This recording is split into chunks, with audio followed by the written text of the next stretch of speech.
Esta es la noche en el continente americano, mientras en Europa inicia la madrugada y amanece en Asia. Así cae la noche en el continente americano y transcurre la mañana y la tarde en el resto del mundo. La noche, bajo la dirección de Claudia Curisati.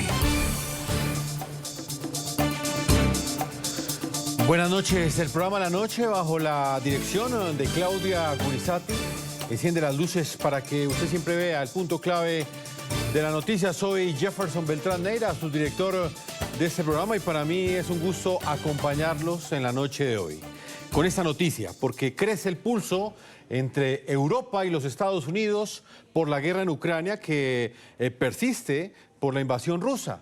Mientras el gobierno de Donald Trump aumenta la presión para forzar a Ucrania a negociar un acuerdo de paz con Vladimir Putin, el presidente de Francia, Emmanuel Macron, anuncia que consultará a los aliados europeos sobre la posibilidad de utilizar la disuasión nuclear de su país para proteger a todo el continente europeo frente a las amenazas de Rusia. El punto clave de esta noticia: el mandatario francés ha dicho este miércoles en una alocución que convocará en París la próxima semana a los jefes de Estado Mayor de los países que estén dispuestos a enviar soldados de paz y apoyar las garantías de seguridad en Ucrania. Nuestra disuasión nuclear nos protege. Es completa, soberana, plenamente francesa. Desde 1964 siempre ha desempeñado explícitamente un papel en la preservación de la paz y la seguridad en Europa. Pero respondiendo a la llamada histórica del futuro canciller alemán, decidí abrir el debate estratégico sobre la protección mediante nuestra disuasión de nuestros aliados en el continente europeo. Pase lo que pase, la decisión siempre ha estado y seguirá estando en manos del presidente francés. Desde el primer día hemos decidido apoyar a Ucrania y sancionar a Rusia. Y hemos hecho bien, porque no es solo el pueblo ucraniano el que lucha con valentía por su libertad, sino que nuestra seguridad también está amenazada. Sí, si un país puede invadir impunemente a su vecino en Europa, entonces ya nadie puede estar seguro de nada. Es la supervivencia del más fuerte la que se aplica, y la paz ya no puede garantizarse ni siquiera en nuestro continente. Continuemos con el contexto. La noticia del día de hoy también son esas condiciones que plantea el presidente de los Estados Unidos, Donald Trump, para restaurar la ayuda militar a Ucrania. El mandatario de los Estados Unidos reconsiderará esta decisión si hay conversaciones de paz y se toman medidas de confianza. Sin especificar cuáles son puntualmente dichas medidas, el consejero de Seguridad Nacional de la Casa Blanca, Mike Waltz, confirmó este miércoles que el gobierno de Donald Trump ya está trabajando en ellas. Lo hemos hecho, hemos dado un paso atrás y estamos haciendo una pausa y revisando todos los aspectos de esta relación. Pero acabo de colgar el teléfono antes de salir de aquí con mi homólogo, el asesor de Seguridad Nacional de Ucrania. Estamos manteniendo buenas conversaciones sobre el lugar para la próxima ronda de negociaciones, sobre las delegaciones, sobre el fondo. La noticia: el presidente de Ucrania, Volodymyr Zelensky, ha asegurado el martes que pasó que él ya está listo para firmar un acuerdo con Estados Unidos sobre la explotación de recursos minerales y avanzar hacia un tratado de paz con Rusia. El mandatario ucraniano propuso una tregua limitada marítima y aérea y que incluya las infraestructuras energéticas. Esto no es 2022. Nuestra resistencia es más fuerte ahora. Tenemos medios de defensa. Pero mantener una relación normal, basada en la asociación con Estados Unidos, es crucial para acabar realmente con la guerra. Ninguno de nosotros quiere una guerra interminable. Ucrania siempre estará agradecida con Estados Unidos por todo el apoyo que ha prestado y sigue prestando. Un apoyo que contribuye a mantener la ya frágil seguridad de Europa. No se trata solo de nuestro país, concierne a toda Europa.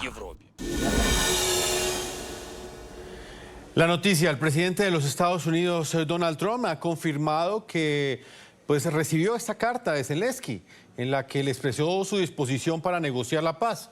Lo dijo el presidente Trump durante su primer discurso ante el Congreso de los Estados Unidos tras su regreso a la Casa Blanca. Hoy temprano he recibido una importante carta del presidente Zelensky de Ucrania. La carta dice así: Ucrania está dispuesta a sentarse a la mesa de negociaciones lo antes posible para acercar una paz duradera. Nadie quiere la paz más que los ucranianos, afirmó.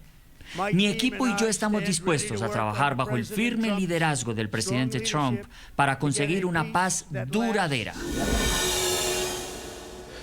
Y vamos a analizar precisamente esa carta que ha enviado el presidente Volodymyr Zelensky al presidente Donald Trump, en la que pues asegura que su país está completamente agradecido por todo el apoyo que ha recibido de la potencia norteamericana y que habrá una diplomacia para la paz. Todo esto sucede pocos días después de esa pelea televisada que sostuvieron el presidente Donald Trump y el presidente Volodymyr Zelensky ante las cámaras de televisión en la Casa Blanca. Por esa razón voy a saludar a esta hora a dos analistas, dos ángulos de opinión diferentes. Está con nosotros en Madrid, España, Samuel Morales. Él es consultor en seguridad y defensa. Su vida profesional se ha desarrollado como militar de carrera en el Cuerpo de Infantería de Marina de España. Bienvenido al programa La Noche, Samuel. Buenas noches y muchas gracias por la invitación y bienvenido. El gusto es nuestro. También me agrada saludar a esta hora al profesor Carlos Patiño. Él es doctor en filosofía, profesor titular de la Universidad Nacional de Colombia, escritor de los libros Las guerras que cambiaron al mundo y su más reciente publicación, Guerra en Ucrania. Profesor Patiño, bienvenido al programa La Noche. Jefferson, buenas noches Samuel. Profesor Patiño, comienzo con usted. ¿Cómo califica usted esta carta que ha hecho el presidente Volodymyr Zelensky, que le ha enviado al presidente Donald Trump, luego de esa dura confrontación televisada que se dio en la Casa Blanca el pasado viernes? ¿Qué refleja esta carta? ¿Es una decisión pragmática ante la falta de opciones que tiene en este momento el presidente Zelensky para sostener la guerra en el frente? Pues uno la puede calificar de opción pragmática, pero la verdad es que es el producto de la imposición de una paz imperial en la que Donald Trump ha establecido, incluso desde la conferencia de prensa de Mar-a-Lago, cómo iba a proceder en un contacto directo con Rusia y con el equipo de Vladimir Putin. Y en ese contexto, pues hasta ahora ha quedado excluida Ucrania, que es además la víctima de la agresión internacional no justificada por parte de Rusia a partir de la invasión de a gran escala desde el 24 de febrero de 2022, teniendo claro que además había un precedente importantísimo que era la toma ilegal de la península de Crimea en 2014 y adicionalmente también quedaban excluidos los europeos de todo este proceso. Hasta ahora adicionalmente no había tampoco una especie de estructuración o de conformación de una participación directa de Ucrania y esto lo vimos además en la primera conversación que encabezó Marco Rubio con la delegación rusa encabezada por Sergei Lavrov en Riad hace ya unos 10 o 12 días y adicionalmente hay un elemento que es muy importante y es que Donald Trump ha planteado una especie de negociación por los minerales, por la explotación de tierras raras y otros minerales estratégicos en Ucrania, pero no se ha planteado en ninguno de los documentos hasta ahora conocidos garantías de seguridad reales que permitan mantener la soberanía, la integridad territorial de Ucrania y sobre todo una gran capacidad de defensa frente a Rusia. Todo esto teniendo claro que ha habido aquí un fracaso de por lo menos 3 acuerdos claves. El acuerdo del Memorándum de Budapest de 1994, el acuerdo del llamado Minsk I y el acuerdo del llamado Minsk II y los diferentes intentos de negociación directa entre el mismo Volodymyr Zelensky desde que asumió la presidencia en 2019 y Vladimir Putin.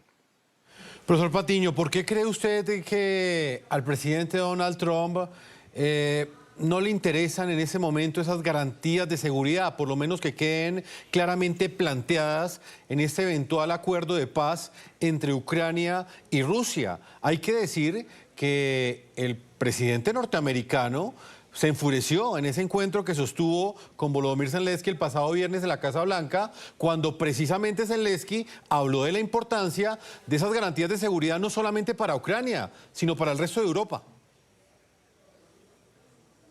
que a lo mejor tiene que ver mucho con el estilo personal en el que Donald Trump lleva las cosas adelante. Además, la forma en que se llevó la reunión en la oficina, en el despacho Oval, el viernes pasado, realmente tiene mucho que ver con una manera un poco de intimidación, un poco de poca información concreta, pocos datos reales específicos. De hecho, en la misma reunión a la que usted hace referencia, pudimos ver que tanto el presidente Trump como el vicepresidente Vance carecían de datos concretos, por ejemplo, frente a la incursión de Rusia en Crimea y cosas parecidas frente a esta misma perspectiva. Y además también ha quedado claro que no es muy evidente cuál es la información específica con la que se procede frente a Rusia, porque este es un asunto mucho más complejo que negocios, este es un asunto mucho más complejo que un simple cese al fuego. Y en este contexto, pues pareciera que la administración de Donald Trump evita de alguna manera comprometerse en entregar garantías concretas que además implicarían necesariamente el mantener el provisionamiento de armas, el aprovisionamiento de municiones, pero también de capacidades militares claves, como se ha visto en la discusión a lo largo del día de hoy, como por ejemplo el intercambio de información de inteligencia, que al parecer esta suspensión puede generar una alteración sobre el frente de batalla, toda vez que los ucranianos dependen de esa información de inteligencia muy sensible para poder de alguna manera advertir, tener clara información sobre ubicación de tropas y unidades de combate de parte de las fuerzas rusas y poder contrarrestar estas acciones. En este contexto, si esto se prolonga, si este cierre informativo, que es quizás la información o el intercambio más sensible para los ucranianos, se mantiene durante varias semanas, pues esto de alguna manera se convierte de facto en una ventaja de combate para las tropas rusas que de alguna manera sobrepasan la capacidad ucraniana. Y esto en sí mismo pues lleva a que sea comprensible que Volodymyr Zelensky haya sido muy reiterativo en las garantías de seguridad. Y claro, lo que hemos visto a lo largo del día de hoy es que a Volodymyr Zelensky y a los ucranianos no les quedan muchos más caminos para tratar de mantener un apoyo norteamericano en una guerra que en realidad es existencial, es una amenaza directa al mantenimiento de Ucrania en su condición de, digamos, de mantenerse vigente en todo ese territorio. Samuel Morales, también quiero escuchar su lectura. ¿Qué llevó a Volodymyr Zelensky a emitir esta disculpa tácita a Donald Trump? ¿Qué lo hizo retroceder?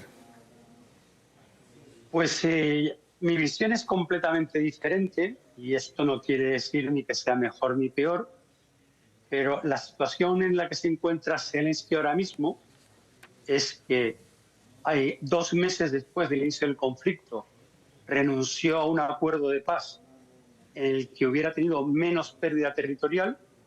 Por supuesto, no hubiera tenido en torno a los 200.000 muertos que se calcula que ha habido, ni tampoco hubiera estado destruido el país.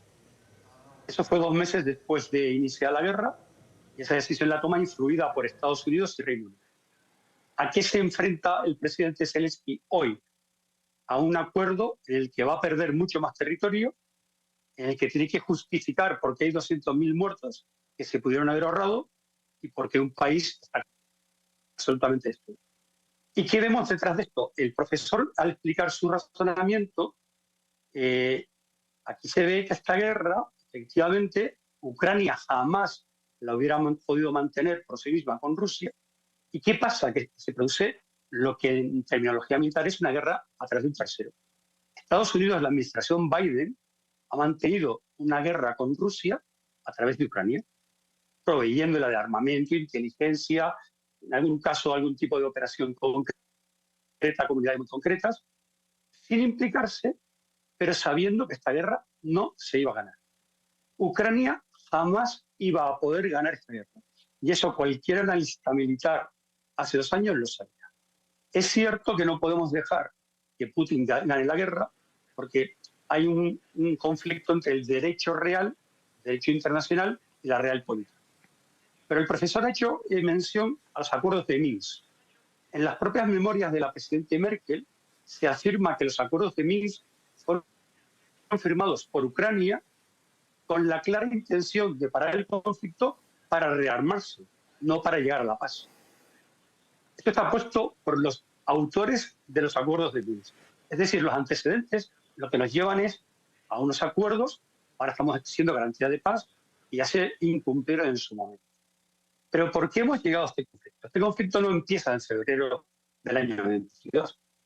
Este conflicto comienza cuando el presidente Reagan y el presidente Gorbachev renuncian a la guerra. Y ahí hubo, no en papeles, y esto es un problema del derecho romano y sajón, pero sí en palabra, que es una visión del derecho eslavo, un acuerdo refrendado luego en cartas de ministros que se han hecho públicas, que la OTAN no crecería hacia el este.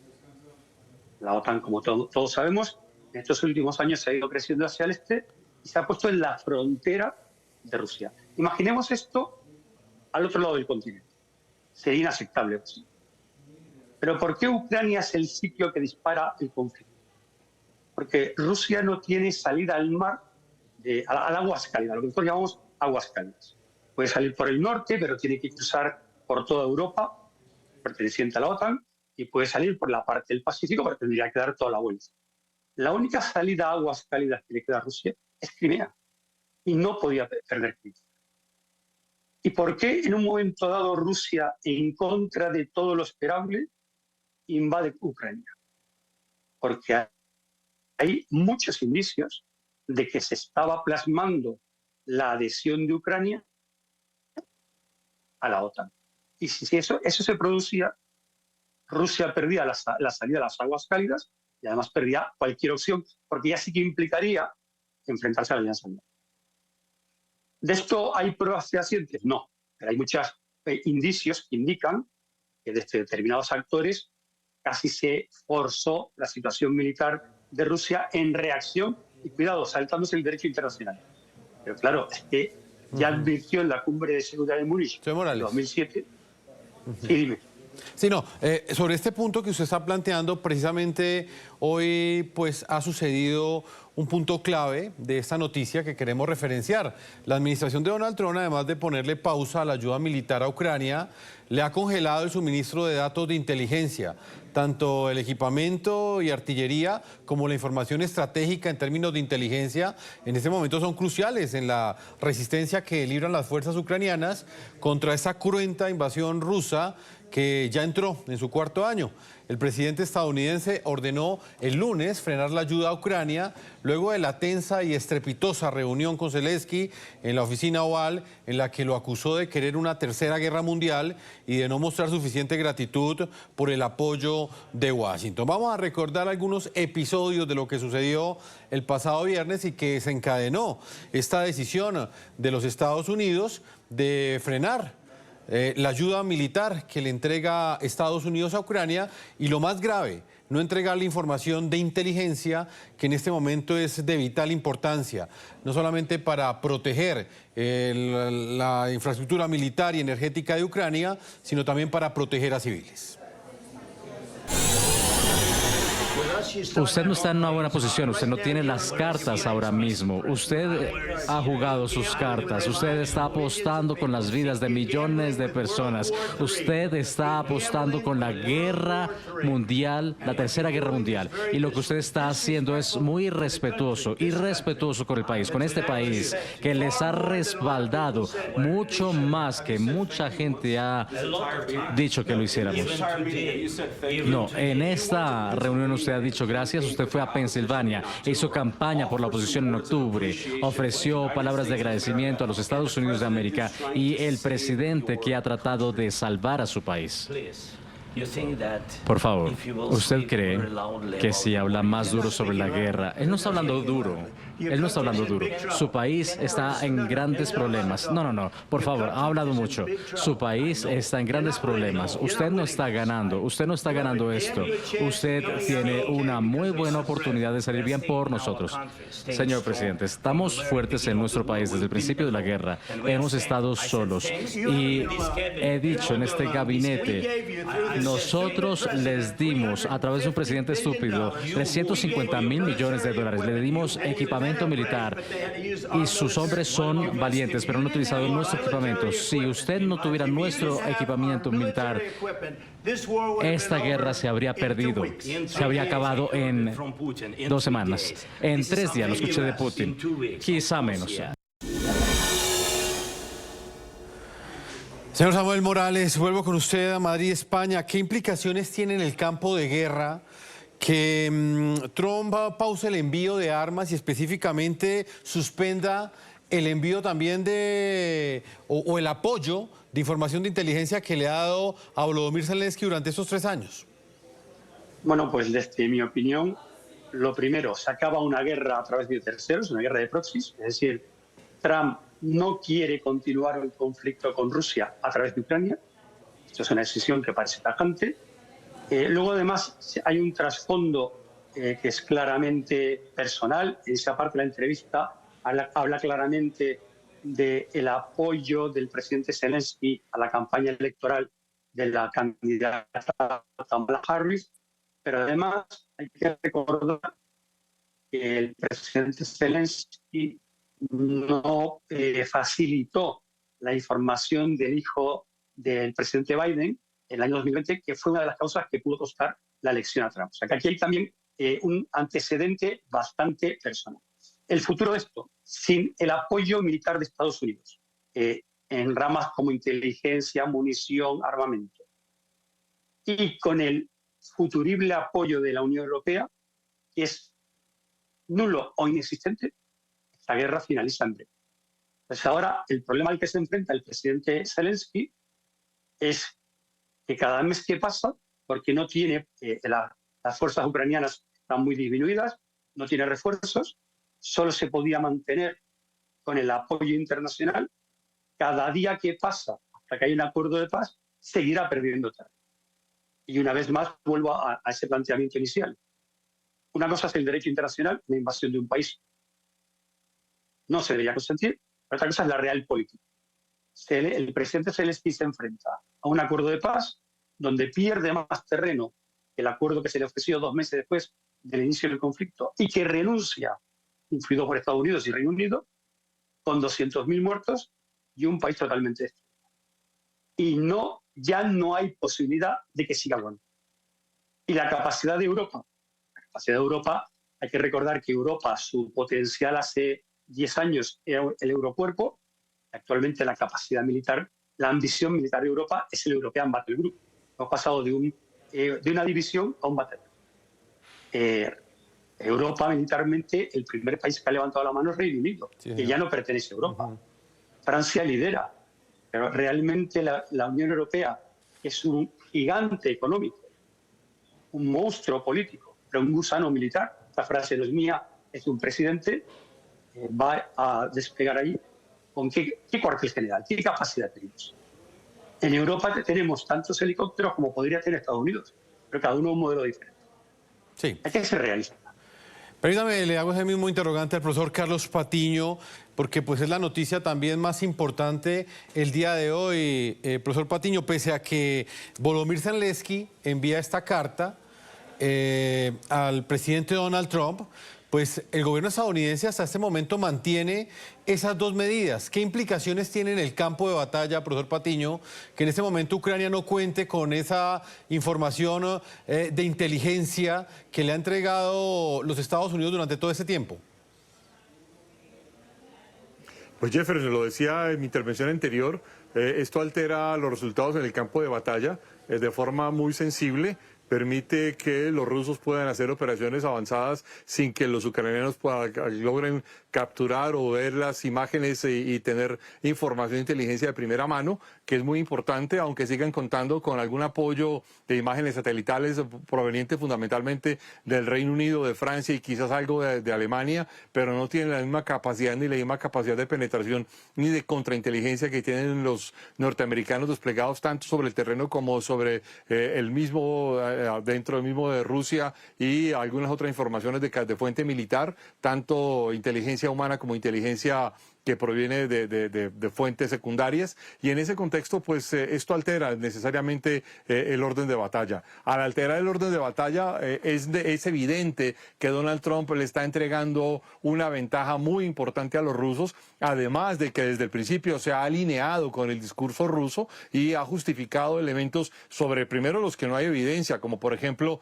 la OTAN jamás se comprometió a través de un tratado ni a través de un documento escrito a no expandirse, pero adicionalmente ha planteado una especie de plegamiento a las exigencias rusas, como que Ucrania debe carecer de capacidades militares suficientes, Ucrania no ingresará a la OTAN y adicionalmente debe asumir grandes pérdidas territoriales. Más allá de este asunto, aquí hay que recordar que hay un agresor y un agredido, y el agresor es Rusia, que ha violado el derecho internacional, ha iniciado una guerra ilegal y en todo contexto ha convertido una liberación nacional, la creación de una nación y un Estado-nación como Ucrania, en una especie de proceso de reimperialización, más allá de cualquier justificación que Rusia pueda presentar al respecto. Profesor Patiño, y en términos militares, Estados Unidos pues ha entregado ayuda militar, bueno, ayuda en diferentes ámbitos a Ucrania. ¿Usted cree que Volodymyr Zelensky puede suplir esa ayuda militar que le da Estados Unidos con la ayuda que le da Europa? ¿Es posible reemplazarla o sencillamente la Unión Europea no tiene cómo llenar ese vacío en caso de que Estados Unidos deje de apoyar militarmente a Ucrania en esta guerra? Pues la verdad es que de manera inmediata la Unión Europea y Europa en general, más allá de la Unión Europea, no puede suplir de manera inmediata los abastecimientos militares, aunque puede otorgar soporte financiero, económico y humanitario realmente muy importante, tal y como lo ha hecho. Y cuando se miran las cifras que ha entregado el Instituto Kiel, en realidad el aporte de Europa es tan importante como el de los Estados Unidos mismo, y a esto hay que sumarle el aporte de Canadá, lo que hace que sea incluso un poco superior el de Europa y Canadá que el de los Estados Unidos. Sin embargo, en términos militares, el abastecimiento de equipo pesado, el abastecimiento de ciertos misiles de largo alcance y una importante cantidad de munición, pues no lo logra. Pero incluso si uno compara la capacidad de producción de munición y de cierto armamento entre los Estados Unidos y Rusia, pues la ventaja que Rusia le lleva a los Estados Unidos en producción y abastecimiento militar, pues realmente es muy amplia. Y si tenemos en cuenta la capacidad de soporte que Rusia ha adquirido a través de la alianza con Corea del Norte o con Irán, pues en realidad supera por mucho la posibilidad de producción de munición. Ahora, la pregunta que hay que hacerse, Jefferson, es si en realidad estamos frente a una paz que se podría convertir en duradera, es decir, un cese al fuego y luego un tratado de paz que se convirtiera en una paz duradera y una paz justa, y la respuesta es no. Y esto obviamente lo que animará es a una mayor capacidad de agresión de Rusia. De hecho, las palabras de Emmanuel Macron no han sido realmente muy importantes y han llamado a salir de la ingenuidad europea frente a esperar a un soporte y a un apoyo de los Estados Unidos que no va a llegar. Samuel Morales, le planteo y recojo esa pregunta que deja abierta el profesor Carlos Patiño. ¿Usted cree que este cese al fuego realmente se puede convertir en una paz duradera en esta zona del mundo, o sencillamente va a ser la capitulación de Ucrania ante los intereses de Vladimir Putin, que hasta este momento pues no ha hecho ningún tipo de concesión, por lo menos para entender que puede existir en el régimen ruso una voluntad de paz? Bueno, yo, Jefferson, siento disentir. El primer acuerdo de paz que se presentó en este conflicto lo presentó Rusia, como decía, 2 meses después del inicio del conflicto. Y el conflicto, una vez más, no hay que olvidar que se produce porque Rusia advierte que dentro, y como decía el profesor, no hay papeles. Esa es la diferencia entre el derecho eslavo y el derecho romano. No hay ni un solo papel que se firmase que dijese que la OTAN no se iba a extender hacia el este. Pero hay, por ejemplo, una declaración verbal del señor Solana, en ese momento presidente de la OTAN. Ni más ni menos. Hay cartas del presidente Sarkozy. Es decir, Rusia siente que ha sido engañada. Ahora, ¿va a haber una paz definitiva? Depende de las condiciones de paz. Si las condiciones de paz son que a Rusia se le quita la salida a las aguas cálidas o no se le permite la conexión, no, por supuesto que no. Y por eso hasta este momento era imposible alcanzar la paz. Con ese planteamiento que hemos tenido una guerra de 2 años y una peor situación para Ucrania. Hay que empezar a valorar a quién le interesaba esta situación. Ahora bien, con las condiciones que plantea el presidente Trump, y repito, que es para solucionar una situación que va en contra del derecho internacional. Ahí estamos todos de acuerdo. Pero si a Ucrania, si a Rusia se le garantiza la salida a las aguas cálidas y la reconectarlo, yo diría que hay una posibilidad de paz. ¿Qué pasa? Esa solución que se plantea ahora es bastante peor para Ucrania que la que se le planteó en su momento. Y además, durante 2 años hemos tenido que escuchar permanentemente que no se aceptaba la paz por un elemento fundamental. Porque si se aceptaba esa paz de seguridad a cambio de territorios, zona de seguridad, lo siguiente sería una caída sucesiva de determinados países europeos. Y en esto lo que hay que analizar es que la narrativa de la seguridad ha girado. ¿De verdad alguien puede creer que Rusia es capaz de amenazar a la OTAN? Vamos a coger 4 datos de Rusia. Primero, su población. Rusia tiene serios problemas para mantener la seguridad en su propio territorio. ¿Cómo la va a mantener más allá de sus fronteras? Segundo, el desempeño de sus Fuerzas Armadas, que ya fue muy malo en la guerra de Georgia, que ha mejorado, pero ha demostrado ahora que es un desempeño casi años luz del desempeño de la OTAN. Tercero, ha comprometido sus fuerzas convencionales, que dan las fuerzas nucleares. Pero tercero, y aquí voy al siguiente muestra de que Putin busca más la paz en algunos sectores. Tenemos que recordar que el presidente Zelensky y las fuerzas ucranianas, con el apoyo de los países occidentales, han invadido por primera vez en la historia el territorio soberano de una potencia nuclear. Eso no ha pasado nunca, salvo cuando el presidente Zelensky con Ucrania entra en curso.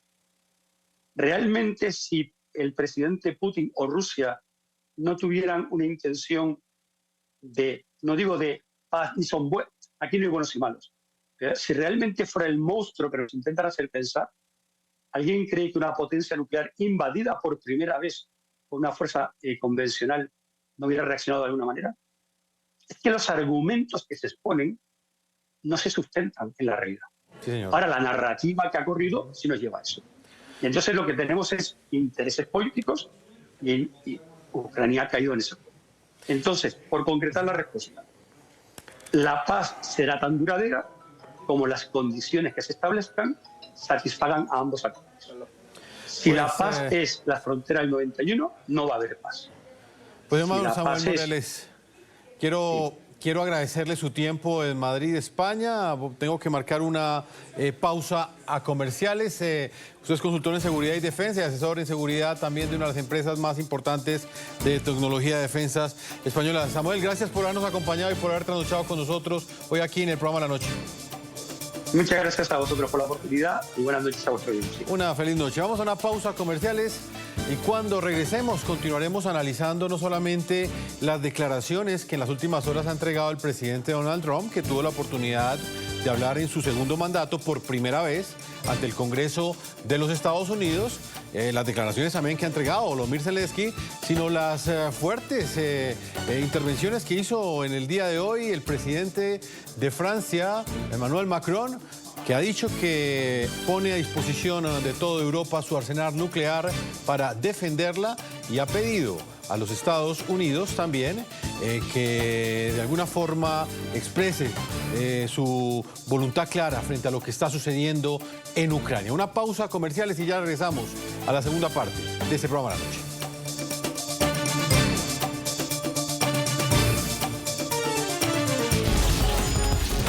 Ya regresamos con La Noche por NTN 24, el canal de las Américas. Continuamos con La Noche por NTN 24, el canal de las Américas. Nuestra disuasión nuclear nos protege.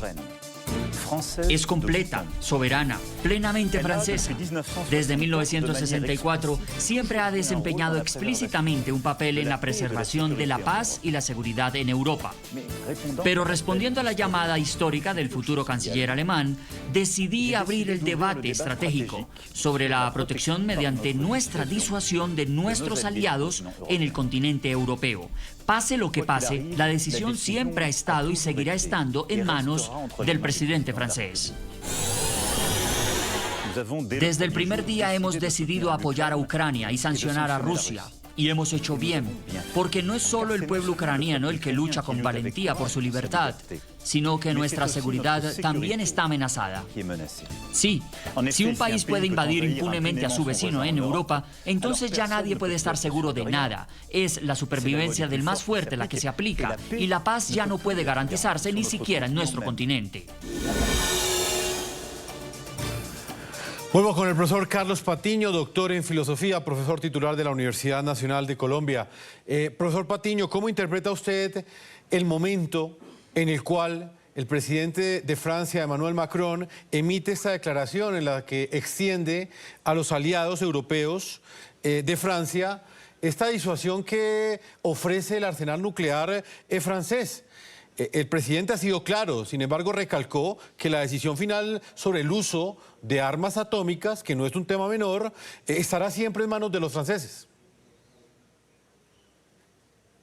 Pues mire, Jefferson, es que esta declaración de Emmanuel Macron viene justo después de la cumbre del domingo en Londres entre gran parte de los miembros de la Unión Europea, de la que estuvieron excluidos Hungría y Eslovaquia, donde hay dos gobiernos claramente pro-Putin, pro-rusios, y que además fue convocada por Keir Starmer, y además después de que el mismo sábado Volodymyr Zelensky fue recibido por el rey Carlos III, además de una ceremonia de recepción real de jefe de Estado, para contrastar la diferencia con Donald Trump y el trato que se le dio a Zelensky el viernes. En este contexto, el mensaje de Emmanuel Macron es muy importante porque por primera vez es claro desde prácticamente 1945 y por encima de lo que haya sucedido en el gobierno de Dwight Eisenhower que hay una ruptura evidente entre los Estados Unidos y los aliados europeos. E incluso estamos viendo la posibilidad de una reconstitución de la OTAN, de la Alianza Atlántica, sin la pertenencia o sin la asistencia directa de los Estados Unidos. Todo esto enmarcado además en el contexto de una muy seria amenaza del gobierno de Donald Trump contra Canadá, contra Dinamarca por el territorio de Groenlandia y contra el canal de Panamá. El caso de Canadá y Dinamarca es muy importante adicionalmente porque son miembros de la Alianza Atlántica, porque además esto implicaría una confrontación entre los mismos miembros de la Alianza Atlántica y habría que recordar que en esto Justin Trudeau ha sido absolutamente clave en señalar que hay una amenaza real del gobierno de los Estados Unidos en cabeza de Donald Trump contra Canadá, que también se convierte en una amenaza existencial. Y quiero recordar adicionalmente las palabras del presidente de Alemania, Frank-Walter Steinmeier, que durante el fin de semana dijo que era increíble que hubiéramos llegado al momento en que también había que proteger a Ucrania de las acciones de los Estados Unidos. En este contexto estamos frente a una especie de choque de realismo para los europeos que les toca reconstituir completamente su capacidad militar, su capacidad de defensa y los acuerdos más básicos en ese contexto. Esto lleva necesariamente a una recomposición completa de qué es lo que hace Europa frente a su propia defensa, que hasta ahora de alguna manera había permanecido bajo la sombrilla, bajo la protección de los Estados Unidos. Ahora, esto no arranca con Donald Trump. Aquí hay que ser claros también, y es que esto venía siendo una discusión muy evidente desde la presidencia del gobierno de Barack Obama y también había sido un tema muy claro y muy evidentemente planteado durante la presidencia de Joe Biden. Pues vamos con otro punto clave de la noticia, es lo que representa en cifras y lo que implica la ayuda estadounidense que en este momento está suspendida. Estados Unidos es el país que individualmente más ha gastado en suministro militar para Ucrania entre el año 2022 y 2024 y lo vamos a ver en nuestra pantalla. Según datos del Kiel Institute for the World Economics, el monto ha llegado en ese periodo a cerca de 67.000 millones de dólares. El resto de los países que han apoyado a Ucrania frente a la invasión rusa sumaron el 51% del total de las ayudas recibidas, estimado en unos 69.000 millones de dólares. En armamento, la contribución de Washington le ha permitido a las fuerzas ucranianas tener en ese momento una capacidad de ataques de largo alcance con misiles HIMARS y con los ATACMS. Hoy mucha gente tiene una pregunta. ¿Qué pasará ahora con la ayuda de Estados Unidos? He dado instrucciones al ministro de Defensa, a los jefes de los servicios de inteligencia y a los diplomáticos de Ucrania para que se pongan en contacto con sus homólogos en Estados Unidos y obtengan información oficial. La gente no debería tener que adivinar. Ucrania y Estados Unidos merecen un diálogo respetuoso y una postura clara de la otra parte, especialmente cuando se trata de proteger vidas durante una guerra a gran escala. Profesor Carlos Patiño, hablemos ahora de Rusia y de la forma como, según algunas voces, inclusive en los Estados Unidos, está siendo fortalecido por el mismo presidente de los Estados Unidos, Donald Trump, en la mesa de negociación.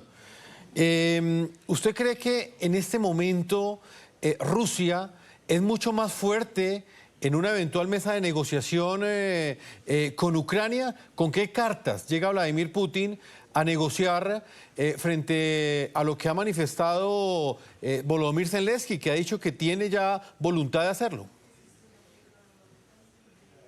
Pues mire, Jefferson, aquí hay que aclarar dos cosas también realmente muy importantes, y es que el primer intento de negociación lo inició el gobierno de Ucrania a finales del mes de marzo del año 2022, una vez iniciada la invasión a plena escala y cuando las fuerzas ucranianas se comprometían a una contraofensiva y empezar a expulsar las tropas rusas del territorio, de la mayor parte del territorio de Ucrania. Esa negociación fue además intermediada por Recep Tayyip Erdogan, el presidente de Turquía, que además las alojó en diversas ciudades y específicamente en un palacio a las afueras de Ankara, y esas negociaciones se mantuvieron más o menos marchando hasta que las tropas ucranianas descubrieron los crímenes de guerra cometidos por las tropas rusas en Bucha, en Izium y en otras localidades ucranianas que fueron muy importantes. Ahora estaríamos en un intento de negociación, pero resulta que es que la intervención, por ejemplo, del secretario de Defensa de los Estados Unidos, Pete Hegseth, del gobierno de Donald Trump, en su intervención de hace unas 2 semanas en la conferencia de la OTAN en Bruselas, y luego la intervención de J.D. Vance en la conferencia de seguridad de Múnich, le entregaron de antemano posiciones a Rusia que equivalen de facto a una derrota de Ucrania. ¿Cuáles posiciones? Por lo menos 3 o 4 posiciones muy evidentes. Primero, Pete Hegseth dijo que era irrealista que Ucrania reclamara la integridad territorial de su nación y de su territorio. Segundo, dijo que era irrealista que aspirara a ingresar a la OTAN. Tercero, dijo que era irrealista que tuviera garantías de seguridad que implicaran además tropas de los Estados Unidos o mecanismos de los Estados Unidos, y que eso en todo caso era un problema de terceros países como europeos y otros por fuera de Europa. Y el cuarto elemento, que Estados Unidos no se comprometía a mantener condiciones militares suficientes para Ucrania. De esto de antemano, además, esto levantó un debate muy importante entre muchos historiadores y estrategas, digamos, de formación muy fuerte, en el sentido en que fue ampliamente comparado con lo que implicó el encuentro de Neville Chamberlain con Adolf Hitler, también en la misma ciudad de Múnich, en 1938, frente a la amenaza de Hitler de tomar los Sudetes checos. En este contexto se señaló muy claramente que Estados Unidos estaba iniciando una supuesta negociación, insisto, de carácter imperial, toda vez que no estaba incluido Rusia, entregándole de antemano a Rusia las posiciones que Rusia exigía. Y en este contexto, pues obviamente lo que se ha producido es un fortalecimiento político de la posición de Putin, que obviamente sabe que hoy puede exigir mucho más frente a cualquier otra condición. Y en esa perspectiva, pues obviamente frente a una vez cometido el delito de crimen de agresión internacional y condonado en esta manera, pues nos encontramos frente a un fortalecimiento muy evidente del Kremlin, como el Kremlin lo ha manifestado ampliamente desde el viernes a hoy, diciendo que se encuentra ampliamente satisfecho con las actitudes que ha venido tomando el presidente Trump. Pero Patiño, rápidamente, porque se me agotó el tiempo, ¿por qué entonces, de acuerdo con lo que usted dice, a Donald Trump le interesaría fortalecer a Vladimir Putin en ese momento? Porque, dicho muy corto, Jefferson, estamos frente a un cambio de era donde parece que Estados Unidos ha entrado en una condición de transacción imperial, en el quid pro quo, esto por aquello, y muy posiblemente Ucrania sea un quid pro quo que se sacrificará en aras de que Estados Unidos obtenga otra proyección global distinta. Profesor Carlos Patiño, como siempre, le agradezco la generosidad con su tiempo. Es doctor en filosofía, profesor titular de la Universidad Nacional de Colombia, autor de 2 libros bien importantes. El primero, Las guerras que cambiaron al mundo, y la más reciente publicación que él hizo, Guerra en Ucrania. Profesor Patiño, una feliz noche. A ustedes, muchas gracias. Vamos a una pausa comerciales y ya regresamos a la parte final de este programa La Noche.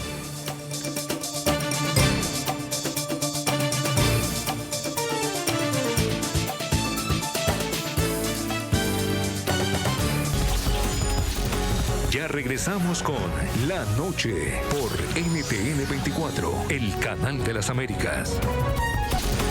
Continuamos con La Noche por NTN 24, el canal de las Américas. Hemos llegado a la parte final. A todos ustedes, nuestros televidentes, los invitamos a que continúen visitando nuestra página web NTN24.